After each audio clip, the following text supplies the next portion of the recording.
Allah subhanahu wa ta'ala tells us in the Quran about other creations beside us. He tells us that He created the malaika, the angels, first. And these malaika or angels are created from pure light, which explains why you can't see them. Nobody sees light. You can only see what light reflects off of. He tells us that He created the jinn, and the jinn were before us. The jinn were not angels, but rather they were made from a smokeless fire. The difference between the jinn and the angels is something called free choice. The nature of the jinn was that they could make choices. Allah gave them opportunities and then let them make their own choices. Allah tells us in the Quran that there was one, Iblis, from the jinn. By the way, he used to worship Allah, you know that. He used to worship Allah exactly when the sun comes up, when it's first a little ball out there on the horizon, when it's straight overhead, and when the sun is sinking down, just when it makes a ball on the other side, those 3 times.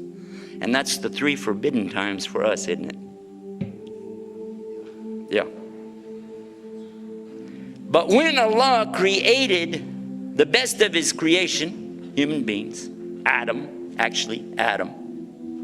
He commanded all of creation, bow down, for I have created the best of my creation. And all creation obeyed Allah and bowed down, illa Iblis, except for Iblis. Because of what? What was the word that Allah used in Quran? Because of his what? His what? Kibr. His kibr. And what is the problem with kibr? Kibr from the root kabara. There's another word that comes from this same root, akbar. And who is akbar? Allah subhanahu wa ta'ala. Allahu akbar. Allahu akbar. So whenever a person stands up and says, well, I want some of that for me, doesn't work. Allah does not accept any partners, no associates. There are no gods beside God. He made Iblis aware of the fact that by disobeying him, that he would be one of the denizens of the hellfire for eternity. What did Iblis say to that? In the Quran, what did he say? What was his response? Do you remember? He said, I don't care. Just let me take him, Adam, and his offspring with me to hell. Did he do that? Was that his idea? And Allah told us in the Quran. I'm in Surah Baqarah right now, chapter 2, verse 208. O you who believe, enter into Islam perfectly. Do not follow the footsteps of the shaitan. Verily, he is to you a plain and open enemy. What were the footsteps of the shaitan? Part of his footsteps was he worshipped Allah. Part of his footsteps were that he was elevated up really high, actually, to the level of angels, although not an angel himself, right?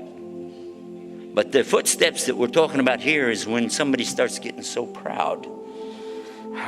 Look at me. Do you know who I am? And this is kibr. Riya leads to kibr. Kibr leads to shirk. And shirk leads to the hellfire. And may Allah save us from that. So this is really a good lesson for all of us to be aware of. Of course we know drinking alcohol, taking drugs, illegal sex, killing people, all of these things are horrible. Everybody knows this is wrong. But a lot of times we overlook the fact that we were also commanded not to have this kind of false pride. And when I say we, I'm talking about all. Because this stands for the Jews in the Old Testament, the Christians in the New Testament, and the Muslims in the Last Testament. The same exact teaching. Get down off your high horse and walk along with the rest of the people. That's an expression we got down where I come from. And Allah tells us in the Quran, or do they think they'll enter into Jannah, paradise, without the fitna, the trials, as came to those who passed away before you? They were afflicted with severe poverty and ailments, and were so shaken that even the messenger and those who believed along with him said, when will come the help of Allah? Yes, certainly the help of Allah is near. In chapter 29, the very beginning, do the human beings think they're going to be left alone on saying we believe and they won't be tested? And for sure, Allah is going to test them just as He tested those before, to do what? And He said it, to show the truthful of those that are true and the liars in their falsehood. So what is shaitan to us? He is a test. The Prophet Muhammad sallallahu alaihi wasallam told us that every one of us, when we're born, there's a qareen, which means an intimate, a close one, attached to you like your jugular vein. That shaitan is a part of your test. That's why when we go through life, there's always somebody there trying to mess up the good things that we're trying to do, isn't it? Somebody always telling you, like even you did a good deed, you want to give some charity, and somebody's saying, you know, you show that off a little bit. Let people know what you're doing, right? Any good deed, mess it up for you. And certainly help you with all the bad deeds. Who is this devil? Is he real? Or is it a figment of your imagination? Or is it just something in philosophy? According to the Quran, he's very real. Substance is real, you just don't see it. He lived before us, he's still alive today. That's an amazing subject right there, isn't it? That's amazing. Sometimes I hear Muslims tell me, if I just had more knowledge, you know, more knowledge. How many times have you heard that? If we just had more knowledge. I'd like to encourage all of us to have more knowledge, because definitely this is something important in Islam. But at the same time, do you think just knowledge by itself is going to save you? Is that going to be your salvation? Because wouldn't you think that the devil has got some knowledge by now? I mean, after all, he was a witness to the creation of Adam himself, true or false?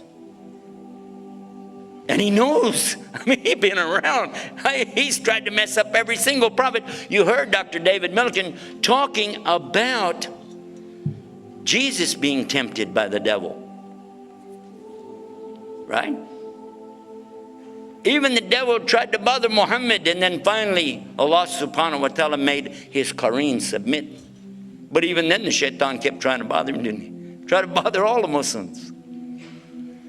Where did evil come from? Did you want to know that? A lot of people will tell you evil came from the devil. They said it. I heard a lot of people tell me that.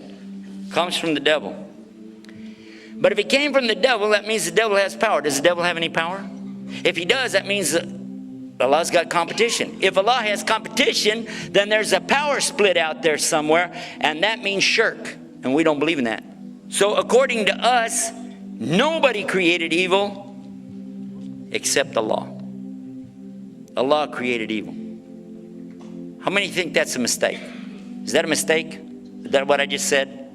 Did Allah create evil, yes or no? We're going to take a vote. Tell you what, before you go too far, and I'll read it for you. Say, I seek refuge with the Lord of daybreak. From what? From the evil that He created as a test for you and me. Who created it? Allah. Wow. Say, I seek refuge with the Lord of daybreak from the evil that He has created, from the evil of the darkening night as it comes with darkness, and from the evil of malignant witchcraft, and from the evil of the envier, hasad, whenever he practices hasadin, the hasad, when he practices his envy. And by the way, that's a commandment in the Old Testament for the believers in the Bible. It's like the last commandment, not to have envy. Same religion sent by God to the people before.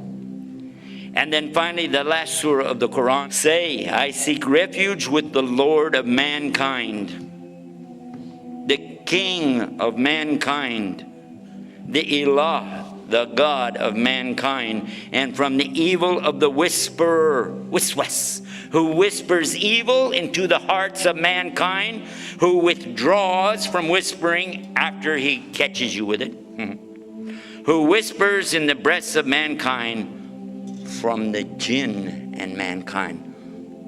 Shaitan is from where? From both jinn and men.